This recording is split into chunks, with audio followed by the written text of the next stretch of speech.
Bà xôm spa cúng thằng ca cho mà căn channel cái nàyខ្ញុំមាន iPhone 7G បាទជាប់ iCloud 7G ជាប់ iCloud តែ iCloud ហ្នឹងគឺ iCloud នៅប្រើបានពីក្នុងវីដេអូអញ្ចឹងម្ចាស់គាត់នៅប្រើបានធម្មតាចុចចេញទេចូលធម្មតាគាត់ថា iCloud ហ្នឹងគឺload solid code បាទ load solid code ដូចក្នុងវីដេអូអញ្ចឹងគឺងាក load អញ្ចឹងងាក load រហូតដល់ថ្នាក់យើងចុចអ្វីលែងចង់បានបាទឥឡូវយើងចូលមើលក្នុង iCloud បាទឃើញថា iCloud នេះគឺត្រូវបានគេដូរលេខកូដហើយប៉ុន្តែអត់អាចដោះដាច់បានទេដោយសារគេដូរលេខកូដហើយពេលយើងសេញអោគឺវាទាមទារលេខកូដទោះបីជាដឹងលេខកូដអាចាស់យើងក៏អត់បានដែរគឺម្ចាស់គាត់ដូរលេខកូដរួចរាល់ហើយថ្មីហើយអញ្ចឹងវិធីបន្ទាប់យើងអត់អាចដោះដាច់ទេមានតែវិធី bypass ហើយបន្ទាប់ពី bypass ហើយបងប្អូនអាចយកទៅប្រើប្រាស់ SIM ប្រើប្រាស់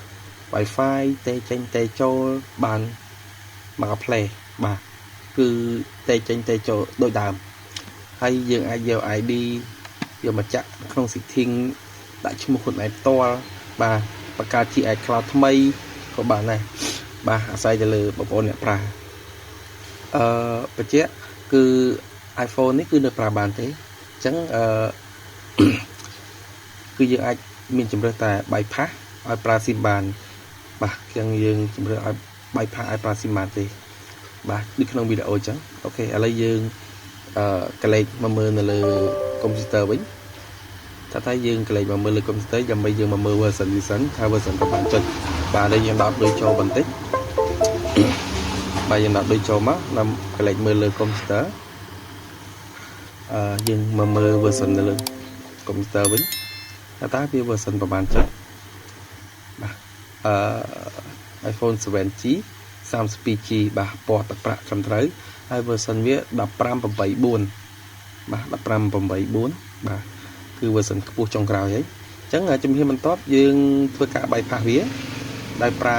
Unlock Tool បាទដោយប្រើ Unlock Tool អូខេ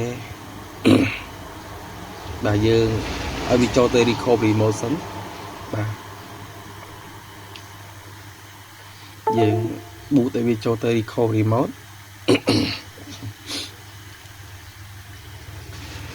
បាទបន្ទាប់ពី boot ចូលទៅ recovery mode ហើយយើងធ្វើវាឲ្យវាចូលទៅជា DFU mode ម្ដងបាទយើងដឹងហើយiPhone 7G ចង់ឲ្យវា boot ទៅជា DFU mode បានយើងដឹងហើយគឺយើងចុចតែពីប៊ូតុងទេប៊ូតុង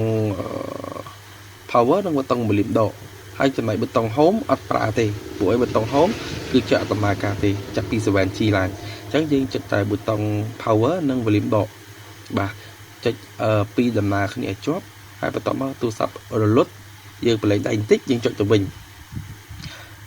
តែក្នុងវីដេអូនេះខ្ញុំចុចរឿងយូរបន្តិចហីបាទប្រឡែងលឿនពេកយូរពេកអញ្ចឹងវាលត់ឡើងទៅវិញវាលត់ឡើងទៅវិញឃើញទេសុំម្ដងទៀតបាទយើងចុចទាំងពីរឲ្យជាប់ប៊ូតុង power និង volume ដកឲ្យលឿនតិចណាពេលដែលលុតបាទពេលដែលលុតភ្លាមយើងប្រឡែងភ្លាមចុចភ្លាមបាទឥឡូវប្រឡែងលុតហើយយើងចុចទៅវិញភ្លាមបាទយើងរាប់1 2 4 5ទៅប្រឡែង power ទុក volume ដកឲ្យជាប់ឲ្យយូររហូតដល់ចេញ DFU mode បាទឥឡូវឃើញចេញ DFU mode ទេបន្ទាប់ពីចេញ DFU mode ហើយយើងក្លេចមកលើ Unlock Tool របស់យើងវិញបាទយើងទាញវាទៅម្ដុំទៅបាទចេញ DFU mode ទៅយើងក្លេចមកលើ Unlock Tool របស់យើងចូល Remedy ហ្នឹងហើយយក PW ហ្នឹងមកឲ្យ Gesture វាដើម្បីវាហៅ root បាទយើងធ្វើវាសិនមកតង់សិនតាមពិតទៅវីដេអូនេះគឺខ្ញុំមានពីមុនមកម្ដងហើយខ្ញុំថានេះជាវីដេអូថ្មីប៉ុន្តែក៏លឺចាស់ទេបាទដើម្បីធ្វើឲ្យច្រើនដងទៅដើម្បីបងប្អូនមើលហើយបងប្អូនអាចមើលវីដេអូនេះហើយមិនយល់អាចទៅមើលវីដេអូចាស់របស់ខ្ញុំតែខ្ញុំដាក់ link នៅខាងក្រោម channel របស់ខ្ញុំគឺមាន bypass iPhone 8 7G អញ្ចឹងណាអញ្ចឹងបងប្អូនចូលទៅទស្សនាម្ដងមួយហើយកុំភ្លេចជួយចុច subscribe ខ្ញុំផងបាទឥឡូវយើង PW រួចហើយ ต่อปี PW រស់ហើយយើងយើងដកដូចបន្តិចហើយយើងដល់ចូលទៅវិញឃើញ DFU មកទៅឥឡូវយើងរើស 7G បាទបន្ទាប់មកយើង boot RAM disk វាបាទយើង boot RAM disk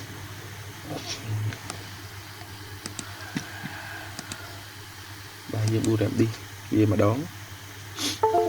បាទរងចាំវាបន្តិចទូរស័ព្ទវានឹង boot ទៅហើយ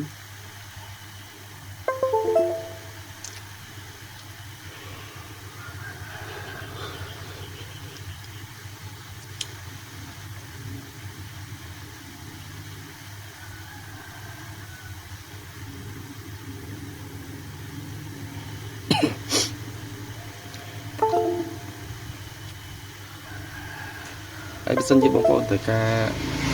កម្មវិធី Unlock Tool Activate ឲ្យវាផ្សេងៗអាចទៅមកបានបាទគឺគិតតម្លៃសមរម្យទូវាមិនធូរពេកទេបាទធូរពេកខែតិចរបស់ទៅជារបស់មិនល្អឥឡូវយើង boot RAM disk សិនបាទយើង boot RAM disk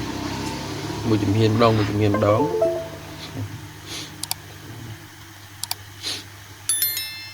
បាទឥឡូវយើង boot RAM disk ហ្នឹងគឺទទួលបានជោគជ័យហើយអូខេអ្វីដែលជាជំហានបន្ទាប់បន្ទាប់ពី boot RAM disk ហើយ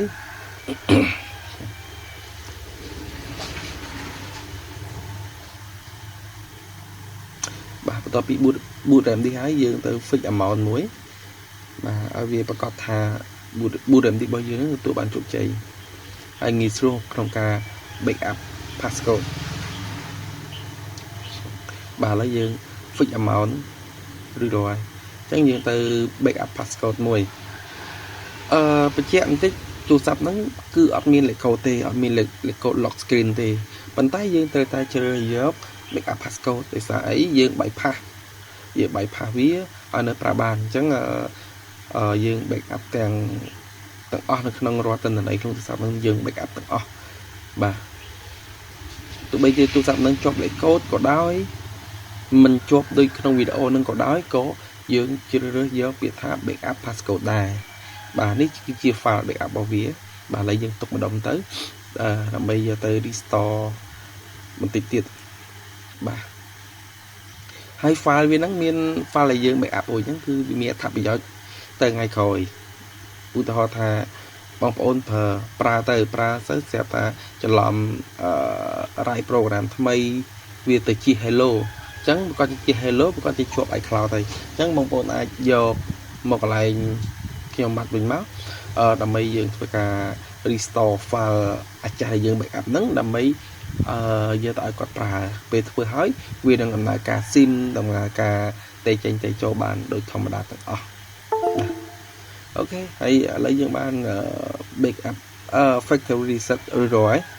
មានថាយើង erase សម្អាតម៉ាស៊ីនចោលរាល់ទិន្នន័យនៅក្នុងទូរស័ព្ទគឺ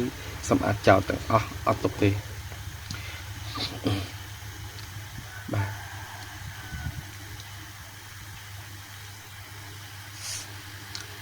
ាទឥឡូវយើងបន្ទាប់ពី erase ហើយយើងចុចមក exit វាមកដើម្បីឲ្យវាដើរទៅដល់ menu ធម្មតា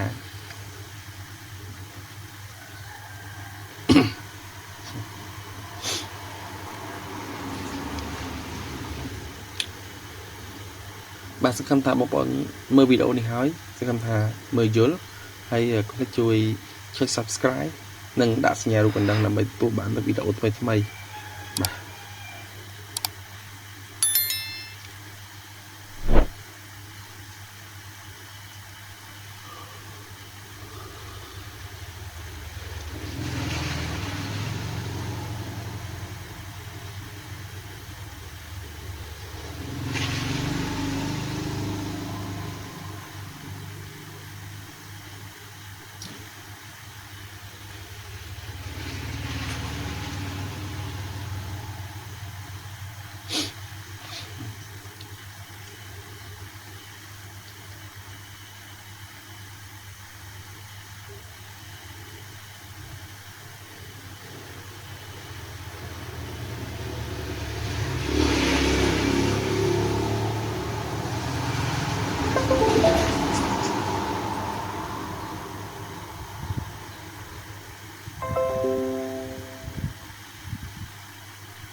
bà rồi dùng rồi chấm còn tí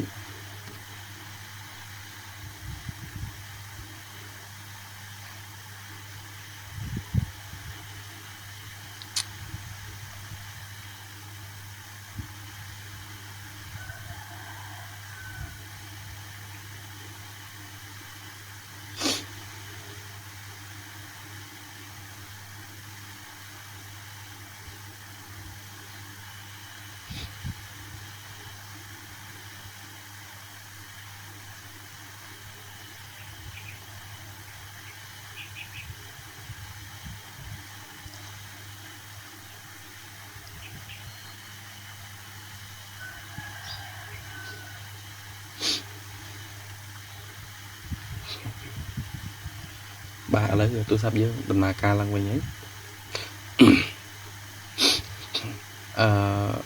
có ta nên đưa tôi sắp nó cứ cho bài cloud này bên tay dương 300 pay thế dương thua vì một đầu tiết tới cho recovery mode đôi cả thua tầm 4 chứ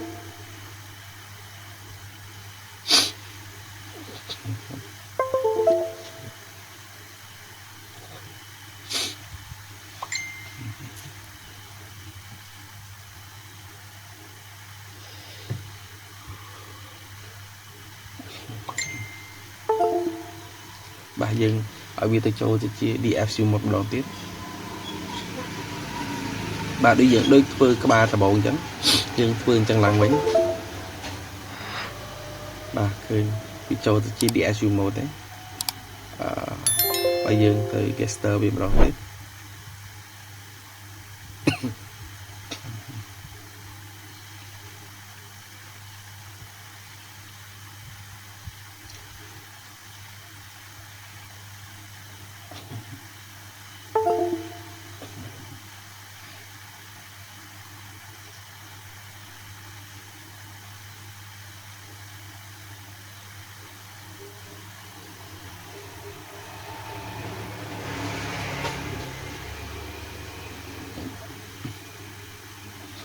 bà lại dương khi điểm du bà chụp chơi là độ đối đó cho tụi mình mua chứ tao mới dương bu rèm đi vía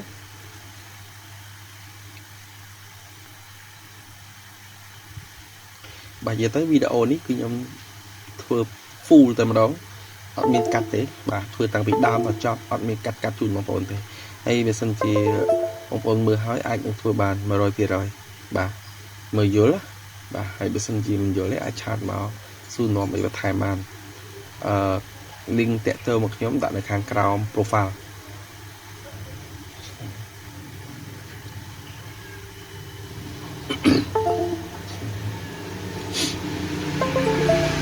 bà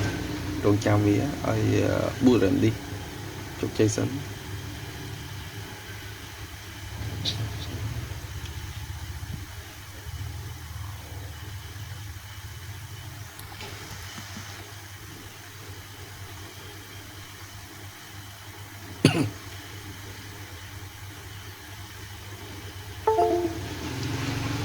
bà lấy dương bùa rèm đi khi nhà chụp chơi ấy từ mỗi ok bắt đầuពីប៊ូរ៉ាំឌីហើយយើងអាចយក backup ទៅទេមិញយើងបានធ្វើការ backup ហើយឥឡូវយើងយកពាក្យrestore backup ម្ដងអញ្ចឹងមានថាយើងrestore file ឲ្យយើង backup ហ្នឹងចូលទៅវិញម្ដងអញ្ចឹង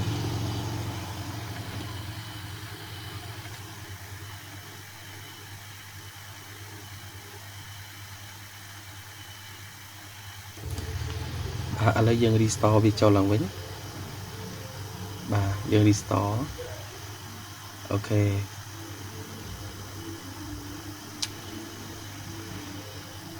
បាទ restore វាលឿនទេបាទបើ flat ចូលហើយ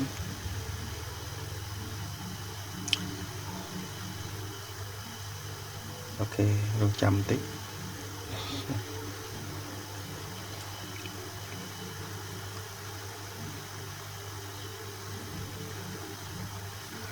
បន្ទាប់ពី restore ហើយវានឹងដើរដល់ menu ដល់ខ្លួនឯងអញ្ចឹងបន្ទាប់ពី restore ហើយយើងអាចប្រើប្រាស់អ៊ីនធឺណិតប្រើប្រាស់ SIM 4G តែចេញទៅចូលបានដោយដើមទាំងអស់អូខេបាទទូរស័ព្ទវាជាប់ Eco Remote ឥឡូវយើង ECP ទៅទៀតវានឹងដើរដល់មនុយហើយ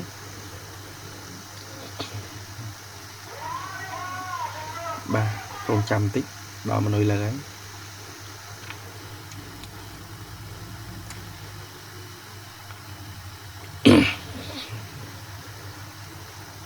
បាទអូខេឃើញថាដំណើរការរួចរាល់ហើយអញ្ចឹងមានន័យថាការ bypass លើ iPhone 7G ទទួលបានជោគជ័យដោយប្រើ Unlock អញ្ចឹងវីដេអូនេះគឺមានតែប៉ុណ្្នឹងទេបាទសូមជួយចុច Subscribe ក្នុង Channel ខ្ញុំអ្នកមួយដើម្បីទទួលបានវីដេអូថ្មីៗបន្តទៀតបាទអរគុណច្រើនជំរាបលា